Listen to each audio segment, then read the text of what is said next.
સ્વાગત છે તમારું એમજે ટીચિંગમાં। મારું નામ છે મહેતા જય।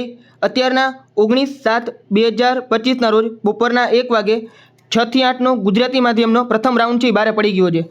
ઘણા લોકો અત્યારના અતિ ઉત્સાહી છે, કારણ કે ઘણા બધા સમયથી રાહ જોતા હતા કે ક્યારે 6 થી 8નું આવશે। 1 થી 5નું પૂરું થઈ ગયું, 11-12નું પૂરું થઈ ગયું, 9-10નું હવે પૂરું થવા ઉપર છે, તો 6 થી 8નું ક્યારે આવશે? તો એ બધાની આતુરતાનો અંત જે આવી ગયો છે અને 6 થી 8નો પ્રથમ રાઉન્ડ છે એ બહાર પડી ગયો છે।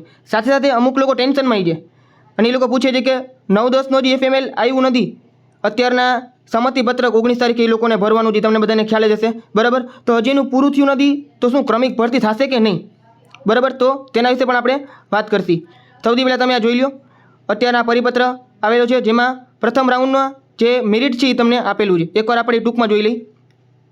પ્રથમ તબક્કો 6 થી 8 ગુજરાતી માધ્યમ, જેમાં ઉમેદવારોએ 19/7/2025ના રોજ બપોરના 1 વાગે મેરિટમાં આવતા ઉમેદવારે વેબસાઇટ ઉપરથી પોતાનો કોલ લેટર ડાઉનલોડ કરવાનો રહેશે, બરાબર? જેમાં તારીખ, સમય, સ્થળ તમને આપેલું છે અને 23/7થી લઈ અને 26/8 સુધી, મતલબ કે 7મા મહિનાનું છેલ્લું અઠવાડિયું અને 8મા મહિનાનું પ્રથમ અઠવાડિયું, આની અંદર 15 દિવસમાં તમને જિલ્લા પસંદગી માટે બોલાવેલા છે। અને જો બધાના મેરિટની વાત કરીએ આપણે, તો ગણિત વિજ્ઞાનનું મેરિટ 75.0029 ઓપન કેટેગરીનું છે અત્યારના આપેલું છે।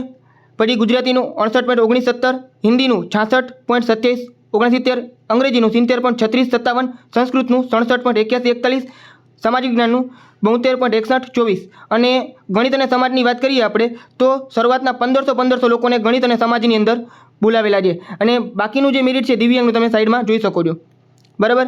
હવે ટાઈમસર તમારે પોતાના કોલ લેટર જે ડાઉનલોડ કરવાના રહેશે અને જે સમય તમને કીધું હોય એ સમયે તમારે ત્યાં ગાંધીનગર જિલ્લા પસંદગી માટે હાજર થવાનું રહેશે।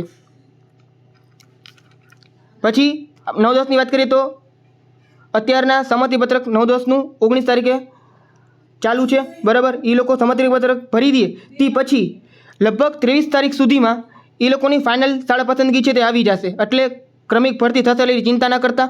ત્યાં સુધીમાં પછી એ લોકોને શાળામાં ડાયરેક્ટ હાજર જ કરવાના છે, બરાબર? એટલે મોસ્ટલી ક્રમિક ભરતી થવાની છે, બરાબર? અને જે લોકોનો પ્રથમ રાઉન્ડમાં વારો નથી આવ્યો એ લોકો ચિંતા ના કરતા, પ્રથમ રાઉન્ડ પછી બીજો અને ત્રીજો રાઉન્ડ પણ આવશે, કારણ કે પ્રથમ રાઉન્ડ હજી તો ઓપન કેટેગરીનું જ આપેલું છે, બરાબર? જેમાં કેટેગરીના પણ કોલ લેટર નીકળતા હશે, પણ તે થઈ ગયા પછી પણ બીજો અને ત્રીજો રાઉન્ડ આવશે, કારણ કે ક્રમિક ભરતી છે અને ઘણા બધા ઉમેદવાર છે એ કોમન નીકળવાના જ છે, બરાબર? એટલે એની કોઈ ચિંતા ના કરતા, પ્રથમ રાઉન્ડ પછી બીજા રાઉન્ડ પણ આવશે જ। એટલે જે લોકોના નામ આવી ગયા છે એ લોકોને કોંગ્રેચ્યુલેશન, બરાબર? અને બધા આગળ વધો એટલી મારી શુભેચ્છા છે। ચાલો મળીએ આપણે નેક્સ્ટ વિડીયોમાં।